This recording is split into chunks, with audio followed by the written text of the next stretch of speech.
GB4RPS, this is NA1SS on backup. How do you copy? Over. Yeah, Golf Bravo 4, Romeo Papa Sierra, this is November Alpha 1, Sierra Sierra on backup. I've got you loud and clear. How me? Over. Okay, I've got you loud and clear, so let's start with the question. Good morning. Over. Yeah, Sophia, the International Space Station, it is difficult because we built it. It's like building an airplane while it's flying, but it's modular, so we build it together with pieces that we put together. So we started out with just the functional cargo block and node 1, and then we slowly, over 10 years, added different modules to it to get to the configuration we're in today. It took a long time, 10 years, 100 launches, and 100 spacewalks to make it happen. Over.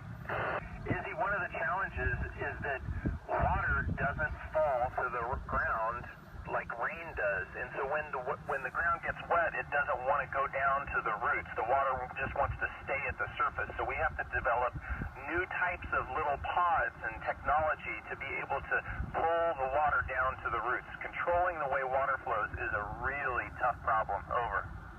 Emily, thankfully no, digestion doesn't change, but my insides, my organs inside do move. My body is about 2 inches taller, and because of that, all of my organs in my abdomen actually sit much higher in my torso now than they do when I'm on the ground. Over.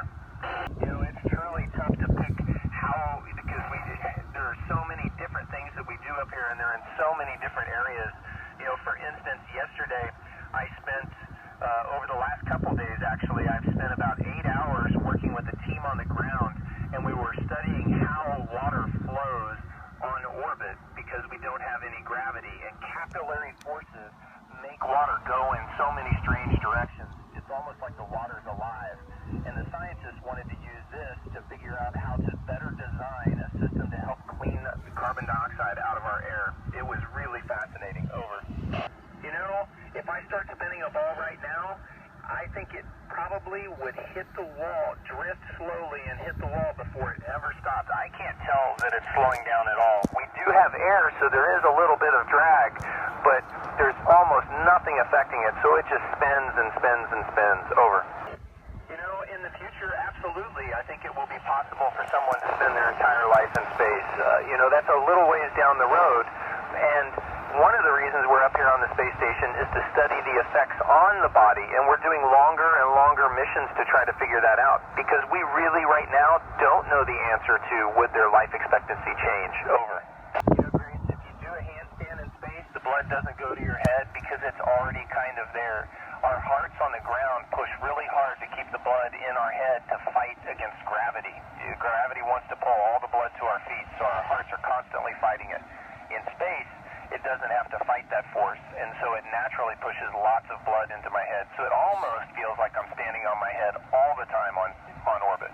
Over. You know, we can learn all kinds of things about bacteria and viruses. One of the things that we study is how genetics change, how gene expression changes, and different organisms behave differently up here. Even humans, my genes change because of the radiation environment that I'm in. And so we can figure out what makes viruses or bacteria grow better or be more virulent or could slow them down. And by learning that up here, we can apply that to vaccines and drugs on the ground. Over. GB4RPS, this is NA1SS. How copy? Yeah, GB4RPS, this is NA1SS. Thank you for the contact. I'm glad that we didn't get through all the questions. I hope everyone has a great